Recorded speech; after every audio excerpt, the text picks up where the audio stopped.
জীবনে কখনো হতাশ হবেন না। জীবনে যাই হয়ে যাক না কেন কখনো হতাশ হবেন না। মনে রাখবেন আল্লাহ আপনার রব, আল্লাহ আপনার সাথে আছেন ইনশাআল্লাহ। এই সমাজ আপনাকে যেভাবে শেখায়, কিভাবে শেখায়, এই যে স্কুল, কলেজ, ইউনিভার্সিটি, চাকরি, বিয়ে, সন্তান প্রতিপালন, আর তারপর ইন্না লিল্লাহি ওয়া ইন্না ইলাইহি রাজিউন, এই তো শেখায় নাকি? সবসময় মনে রাখবেন যে আল্লাহ রাব্বুল আলামিনের পরিকল্পনাই আপনার উপরে সবচেয়ে বেশি অগ্রাধিকার যোগ্য, সমাজের পরিকল্পনা নয়। পরিবার আপনাকে চাপ দিচ্ছে, চাকরি পাস না, পড়াশোনা করিস না, হ্যাঁ পড়াশোনায় কেন তুই 80 নাম্বার পাইলি না, কেন চান্স পেলি না, কবে চাকরি পাবি, কবে আমাদেরকে দেখবি, খাওয়াবি, পড়াবি, এই যে চাপগুলো চারপাশ থেকে আসে কিনা, এতে করে অনেক যুবক দেখা যায় মাদকাসক্ত হয়, অনেকে দেখা যায় আত্মহত্যা করছে, ইদানিং করছে কিনা ভাই?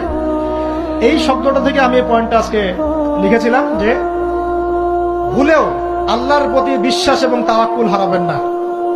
সমাজ যেভাবে শেখায়, সমাজ চারপাশে যে চাপ আপনাকে দিচ্ছে, এই চাপে নিজে গা ভাসিয়ে দিবেন না। আপনি আল্লাহর কাছে দোয়া করবেন, আল্লাহর কাছে পথ চেয়ে নিবেন এবং আল্লাহর প্রতি তাওয়াক্কুল ভরসা করবেন, কখনো আত্মহত্যার পথ বেছে নিবেন।